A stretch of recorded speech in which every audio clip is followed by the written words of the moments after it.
दोस्तों, मैं राज पांडे, आप देख रहे हैं आरसीएन टुडे। आप सभी का आरसीएन यूट्यूब चैनल पर हार्दिक स्वागत है। अभी की लेटेस्ट अपडेट के बारे में बात करेंगे।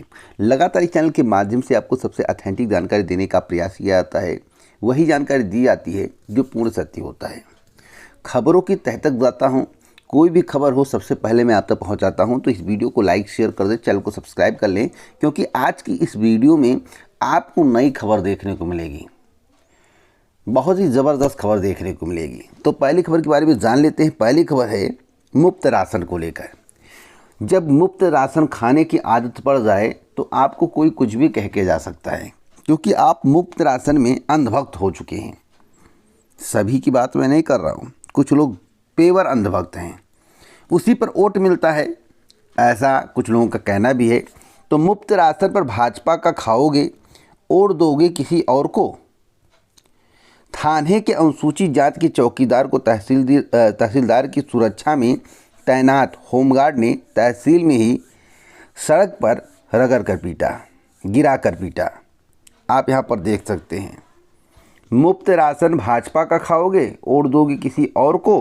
थाने के अनुसूचित जाति के चौकीदार को तहसीलदार की सुरक्षा में तैनात होमगार्ड ने तहसील में ही सड़क पर गिरा कर पीटा। आप सोचिए, यही लत एक दिन आपको बर्बाद करेगी। पहले भी आपको राशन मिलता था, ऐसा नहीं है कि राशन नहीं मिलता था, राशन मिलता था। तब इस तरह से कोई बोलने वाला नहीं था।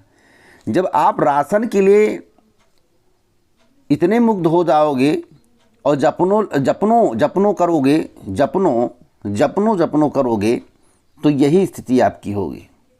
जपोगे नहीं, जपनों करोगे, तब यही स्थिति होगी। इसलिए जपनों से दूर रहिए, दिमाग लगाइए। राशन तो इससे ज़्यादा देने के लिए आ रही है सरकार। कौन सी सरकार, आइए जान लेते हैं। आप अपने स्क्रीन पर देख रहे हैं, आज की खबर है, हमारी सरकार बनी तो गरीबों को देंगे 10 किलो मुफ्त राशन।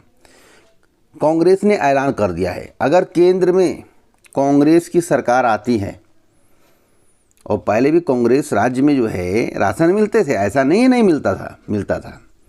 अगर हमारी सरकार बनी तो गरीबों को 10 किलो मुफ्त राशन मिलेगा। यहाँ तो 5 किलो दे रहे थे, अब 10 किलो मिलेगा। तो आपको 5 किलो चाहिए या 10 किलो, कमेंट बॉक्स में आप लोग बताइएगा। कांग्रेस अध्यक्ष ने कहा कि मोदी जितना कांग्रेस को गाली देते हैं, उतना तो राम का भी नाम नहीं लेते हैं। सत्य है, विपक्ष पर वार पे वार। अब इस समय मोदी जी के स्टेटमेंट को सुनेंगे। इस समय मोदी जी जो है कह रहे हैं, जो वीडियो सामने आया है, कि जब ईद होता है तो उस समय मोदी जी के घर में खाना नहीं बनता था। जो आस पड़ोस के मुसलमान थे वे सब खाना पहुंचा देते थे। उस वीडियो क्लिप को मैं दिखाऊंगा, ऐसे मैं नहीं बोल रहा हूं। तो वीडियो क्लिप को देखने के लिए अगले वीडियो का इंतज़ार करिएगा। अगले वीडियो में उस वीडियो क्लिप को दिखाऊंगा जिसमें मोदी जी यह बात कह रहे हैं। तो दोस्तों, आप इसे क्या कहेंगे, अच्छी राजनीति या गंदी राजनीति, कमेंट बॉक्स में ज़रूर बताएं। देखिए, एक और बड़ी अपडेट दे दूं। कोरोना वैक्सीन के साइड इफ़ेक्ट पर पीएम मोदी समेत 28 पर केस हो गया है। 23 मई को इसकी सुनवाई होनी है। दोस्तों, सुनवाई जो होगी उसमें केस खारिज भी हो सकता है, लेकिन अगर सत्ता परिवर्तन हो गया तो कई लोग कई प्रकार के केसों में जेल चले जाएंगे। अब कौन कौन जाएगा, या तो सत्ता परिवर्तन के बाद ही पता चलेगा। जो सच्चाई है मैं आपको बता रहा हूँ। एक बड़ी अपडेट मैं आपको और देना चाहता हूँ। रेलवे में 1 लाख नई नौकरियाँ 2025 में देखने को मिलेंगी। दोस्तों, 1 लाख नौकरी तभी आपको देखने को मिलेगी जब केंद्र में कांग्रेस की सरकार आएगी। बीजेपी के 10 साल के कार्यकाल को आप लोगों ने देखा, कितनी वैकेंसी आई, कितने रोज़गार मिले, सभी को पता है। जब ठेके प्रथा को ख़त्म कर दिया जाएगा, जो बीजेपी सरकार ने ठेका प्रथा लागू किया है, आउटसोर्सिंग प्रक्रिया लागू की है, जब उसे समाप्त कर दिया जाएगा तो आपको परमानेंट नौकरी मिलेगी। और 30 लाख पद वैकेंट हैं और लाखों पद सृजित किए जाएंगे। कांग्रेस ने ऐलान किया, जैसे ही सरकार बनेगी 2 महीने बाद से वैकेंसी आनी शुरू हो जाएगी। एक बड़ी अपडेट और देना चाहता हूं। 2025 में जो पहला चरण होगा वैकेंसी का, उसमें 1 लाख वैकेंसी आपको देखने को मिलेगी। तो 1 लाख वैकेंसी चाहिए, या 5 kilo ration, 8 kilo ration, 10 kilo ration, या आप रोज़गार चाहते हैं, या धर्म की राजनीति चाहते हैं, या तो आपको सोचना है। मुझे इसके बारे में कुछ बोलना भी नहीं है, परंतु अभी कुछ लोग कमेंट करेंगे, तो कमेंट करिएगा जहाँ से आप लोग पढ़े हैं, जिस कॉलेज से पढ़े, जिस यूनिवर्सिटी से पढ़े हैं, पहले उस यूनिवर्सिटी के बारे में बताइएगा कि जिस यूनिवर्सिटी से आपने पढ़ाई की है वह यूनिवर्सिटी किसकी देन है, किसकी शासनकाल में बना था। उसके बाद ही कुछ बोलिएगा, अन्यथा मत बोलिएगा। UPSSC की बड़ी अपडेट देना चाहता हूँ। चुनाव समाप्त होने के बाद UPSSC पर प्रतियोगी छात्र दबाव बनाने जा रहे हैं। दबाव किस बात का? दबाव इस बात का कि वैकेंसी निकाली जाए पर 2023 से। कौन कौन सी? जिसका अध्याचन UPSSC को प्राप्त है। कौन सा अध्याचन प्राप्त है?